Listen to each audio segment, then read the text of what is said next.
Assalamualaikum warahmatullahi wabarakatuh. Salam sejahtera bagi kita semuanya. Masih dengan saya, Mr. Wahid Nugroho dari Rumah Cerdas Bahasa Inggris.com, belajar bahasa Inggris dan TOEFL dari nol. Syukur Alhamdulillah saya dalam keadaan sehat. Teman-teman yang sedang menonton video saya kali ini juga saya doakan teman-teman dalam keadaan sehat, sehingga kita bisa sama-sama belajar di channel Rumah Cerdas Bahasa Inggris.com ini. Sebelum kita mulai proses belajar, marilah kita buka proses belajar kita pada kesempatan kali ini dengan berdoa. Kita minta kepada Allah semoga kita semuanya diberikan kesehatan, keselamatan, umur panjang yang barokah, begitu juga diberikan ilmu yang bermanfaat. Berdoa dipersilahkan. Bismillahirrahmanirrahim. Allahumma razuqna fahman nabiyyin wa hifdal mursalin wa ilhamal malaikatil muqarrabin. Rabbi zidna ilman nafi'a warzuqna fahma waj'alna min ibadika salihin. Amin ya rabbal alamin. Teman-teman, saya ucapkan terima kasih bagi teman-teman yang sudah membeli buku hasil penelitian saya, yakni adalah konsep belajar TOEFL dari nol. Begitu juga banyak yang sudah membeli vocabulary TOEFL dari nol ini, kebetulan produknya sudah habis, masih mau cetak lagi.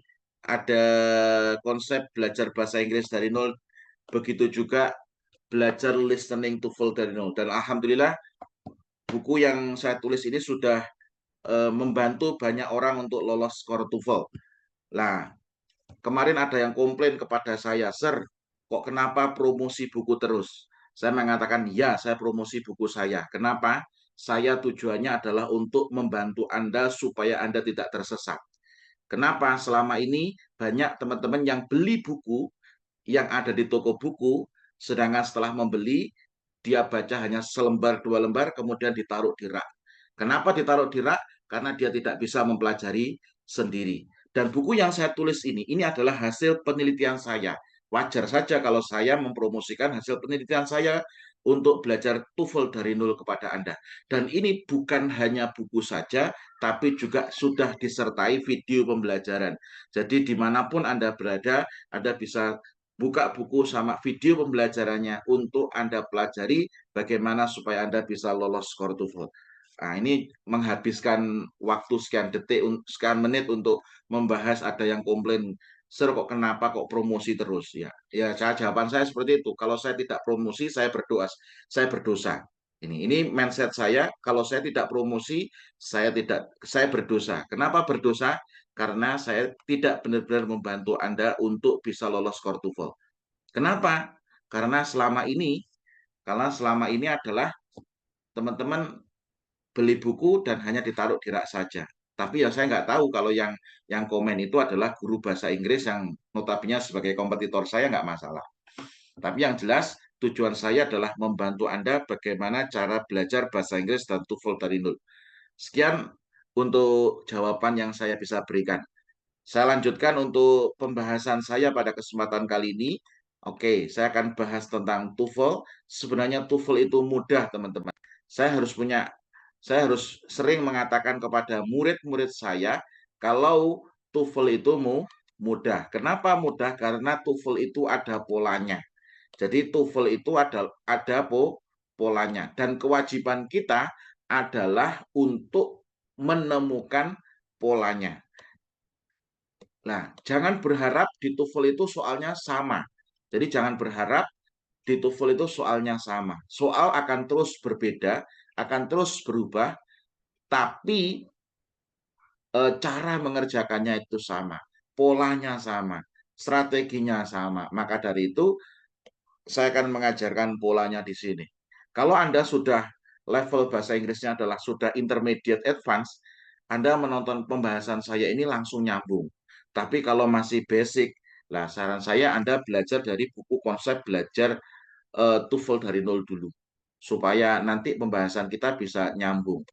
Oke, perlu teman-teman ketahui bahwasanya di soal structure and written expression, di situ soalnya ada structure, ada written expression. Structure soalnya ada 15, written expression ada 25. Jadi total soalnya ada 40 soal. Waktu yang dihabiskan adalah 25 menit. Jadi 25 menit, mau tidak mau kalau Anda tes TOEFL harus selesai dan harus dikumpulkan. Dan saran saya, jangan biarkan lembar jawaban dalam keadaan kosong. Ini saya ulang-ulangi terus. Kenapa saya ulang-ulangi? Karena ini penting. Karena kalau ditinggalkan lembar jawaban dalam keadaan kosong, sama dengan 100% salah. Maka tetap isi. Oke, itu untuk apa pembukaannya. Yuk kita langsung belajar soal nomor 1.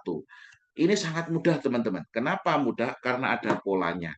Nah, Anda harus tahu pertama adalah ini adalah bentuk simple sentence, compound sentence, atau complex sentence. Ini adalah bentuk simple sentence, compound sentence, atau complex sentence. Kalau simple sentence hanya terdiri dari subjek sama verb atau objek dan adverb. Ini simple, kalimat sederhana. Kalau compound, dua independent clause yang dihubungkan dengan apa? Conjunction. Ada conjunction-nya. Kalau complex sentence, satu independent clause, satu dependent clause. Ini ya. Ini harus clear, Anda harus tahu dulu. Maka dari itu, kalau di buku hijau, kalau Anda sudah punya buku hijau atau buku konsep belajar TOEFL dari nol yang hijau ini, Anda bisa buka di halaman 20, sorry, bukan halaman, bab 28. Oke, sekarang kita langsung bahas soal nomor 1. Different hormone, ini adalah subjeknya. Different hormone, ini adalah subjeknya. Bla bla bla, at the same time, ini ada preposition. Perhatikan di sini ada preposition. Ketika diikuti dengan noun, berarti itu jadinya adverb. Nah, di sini ada on, ini ada preposition yang diikuti dengan noun, berarti jadi adverb. Nah, di sini berarti bentuk apa, Sir? Bentuk simple sentence. Loh, kok ngerti simple sentence? Karena hanya terdiri dari subjek dan yang dibutuhkan adalah verb. Nah, jawaban yang benar yang mana, Sir? Jawaban yang benar adalah jawaban yang A. Kenapa yang A yang benar? Karena usually ini adalah adverb. Usually itu apa? Itu adalah adverb of apa ya? Adverb of frequency. Nah, nanti di buku konsep belajar TOEFL dari nol ini di bab part of speech Anda bisa belajar tentang macam-macam adverb. Ada adverb of frequency, ada adverb of degree, ada adverb of manner, ada adverb of time, ada adverb of place. Anda bisa belajar ada 7 macam adverb di sana.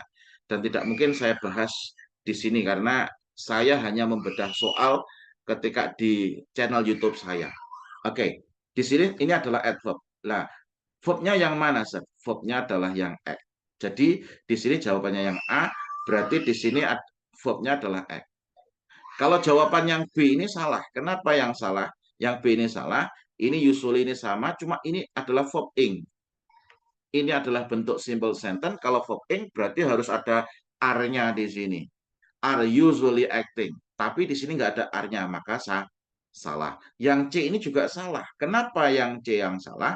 Karena sudah ada subjek. Di sini ada subjek. Sedangkan yang dibutuhkan di sini adalah verb. The usual action ini juga salah. Kenapa? Usual action ini adalah noun. Kalau ada noun, ini berarti double subject. Yang dibutuhkan di sini adalah verb. Semoga penjelasan ini bisa membantu untuk memahami soal nomor 1. Sebenarnya mudah kan? Mudah. Yuk, semangat ya. Anda bisa komen positif di channel saya, tujuannya supaya bisa juga untuk menyemangati teman-teman yang lain yang sedang berjuang untuk mendapatkan beasiswa. Oke, kemudian soal yang nomor 2 ya. Soal yang nomor 2, the tidal forces on the earth due to bla bla bla only 0.46 of those due to the moon. Nah, di sini ada the tidal forces. Nah, ini saya ubah saja ya. Nomor 2 saya ubah jadi biru. Oke, yang biar tidak tempuk dengan yang penjelasan yang sebelumnya.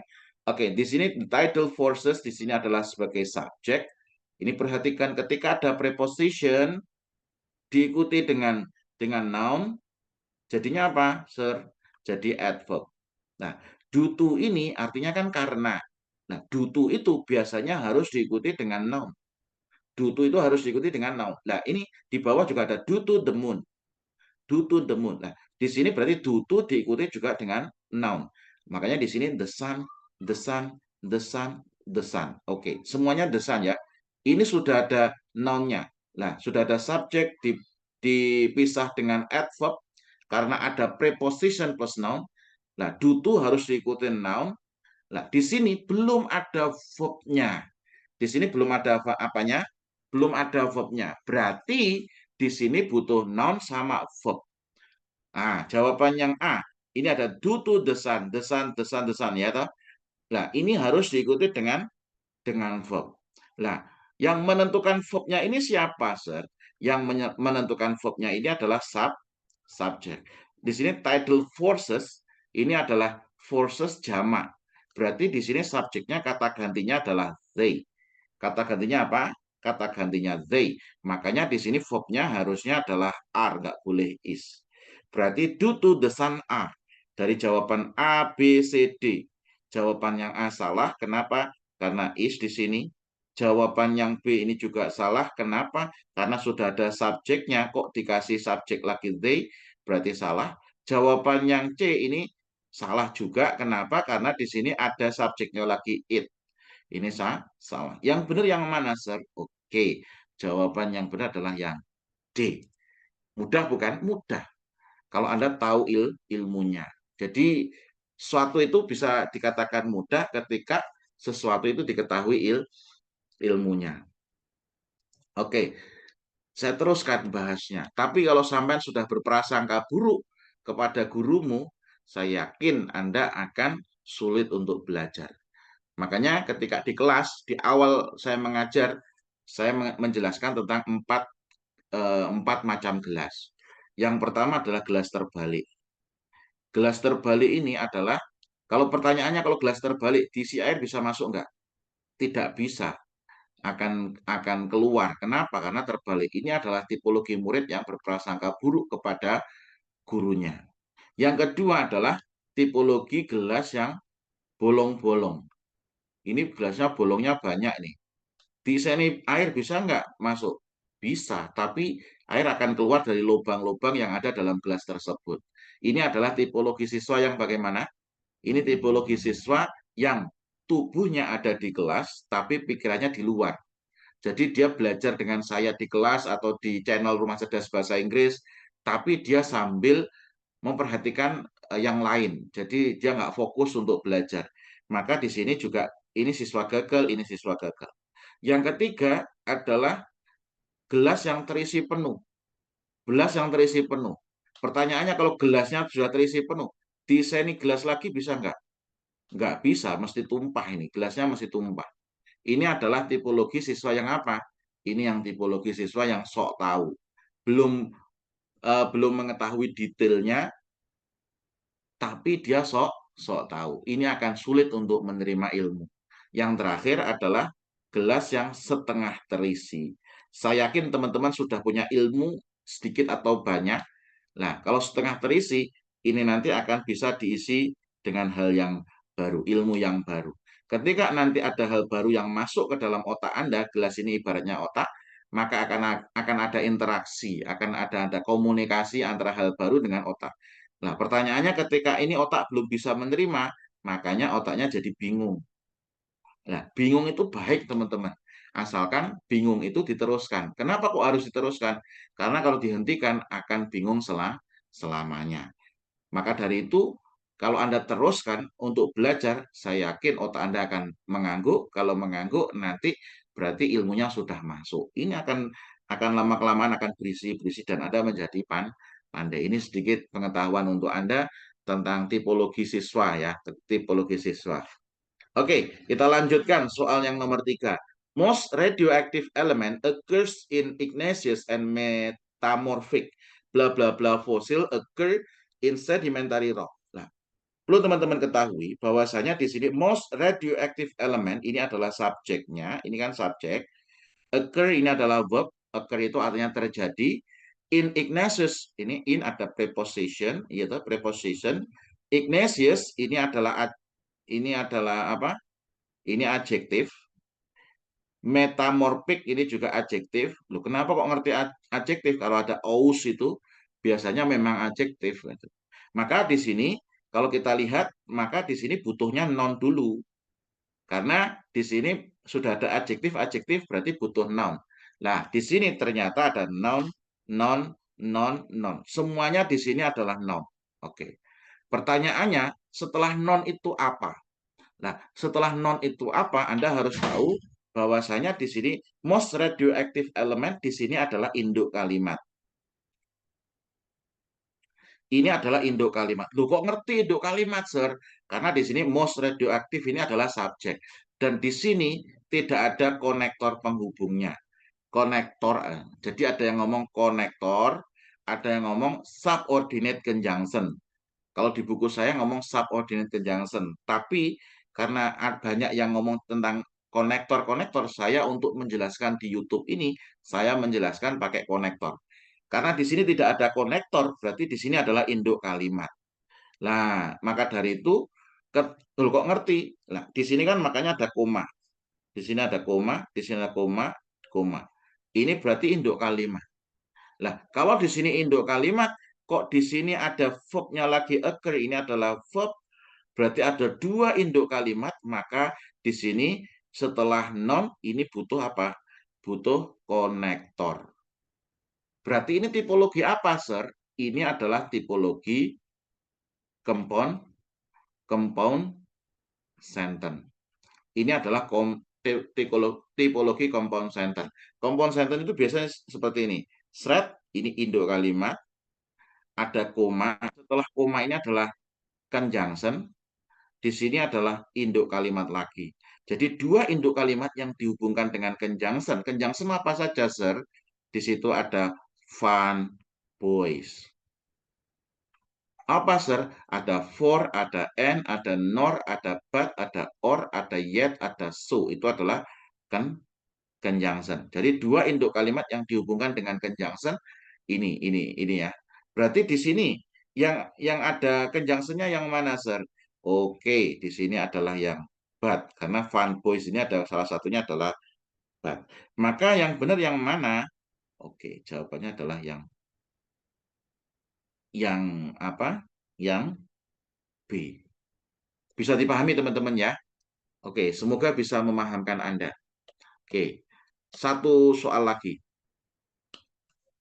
supaya videonya tidak terlalu panjang. Bla bla bla, radioisotop is encountered, koma. Nah, setelah koma Anda harus perhatikan. Setelah koma itu apa?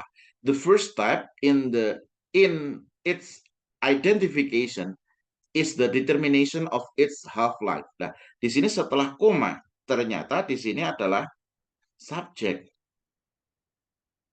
Setelah koma di situ adalah subjek. Berarti ini adalah setelah koma kok subjek, berarti setelah koma itu adalah induk kalimat. Induk kalimat. Nah, ini kalau ada komanya berarti yang depan ini adalah anak kalimat. Ini adalah anak kalimat. Kalau di sini adalah anak kalimat, berarti di sini butuh konektor. Nah, konektor lah di sini sudah ada subjeknya. Ini sudah ada subjeknya, verbnya adalah is. Berarti ini ditulis lengkap. Berarti yang jawaban yang A, B, C, D yang ada konektornya yang apa, Sir? Oke, yang ada konektornya di sini adalah when. Jawabannya adalah yang yang yang C ya, konektor. When itu konektor untuk apa, Sir? Itu adalah time clause. Jadi when itu adalah time clause. Anda bisa buka di buku konsep belajar TOEFL dari nol, itu di bab 28, bahwasanya di situ ada when. Time clause itu untuk kata apa? Konektor yang menunjukkan keterangan tempat. Keterangan waktu ya, time ya, keterangan waktu. Di situ ada when, ada before, ada after, ada since, ada while, ada as long as, until, till, as soon as, once, the first time, every time that. Nah, itu di halaman 278. Oke. Kalau during ini apa, Sir? During itu adalah preposition. Ini berarti salah ini. Ini juga salah, ini juga nggak ada konektornya. Jawabannya adalah yang C. Oke, mungkin cukup sekian dulu untuk video. Ini sampai berbusa-busa ya. Saking semangatnya saya ingin membantu Anda untuk lolos skor TOEFL. Intinya adalah teman-teman harus semangat untuk lolos skor TOEFL. Karena apa? Kalau Anda pengen lanjut S2 maupun S3, kalau finansial Anda tidak kuat atau finansial Anda tidak kuat, mungkin pekerjaan orang tua Anda atau pendapatan Anda tidak cukup untuk membayar S2, karena tadi malam ketika saya ngobrol sama mahasiswa S2 di UGM, S2 itu di UGM, UGM biayanya sekitar 21 juta. Satu semester 21 juta berarti satu semester 21 juta. Anda harus menyediakan 21 juta kalau pengen S2 di UGM, UGM. Aduh, keberatan. Nah, solusi ketika Anda keberatan itu Anda harus dapat beasiswa. Kalau Anda pengen dapat beasiswa, berarti yang pertama TOEFL Anda harus di atas 550. Yang kedua, TPA TPS Anda kalau di UGM ada PAPS itu skornya harus 550. Sama-sama 550. Kalau syaratnya taruhlah 500, Anda harus 550. Jadi untuk apply beasiswa, di situ ada lebih mudah. Sekian untuk video kali ini. Nanti kita lanjutkan di video selanjutnya. Terus semangat. Anda bisa share, Anda bisa komen positif di video saya ini. Semoga video ini bisa membantu Anda untuk lolos TOEFL. Kurang lebihnya mohon maaf. Assalamualaikum warahmatullahi wabarakatuh. See you in the following video.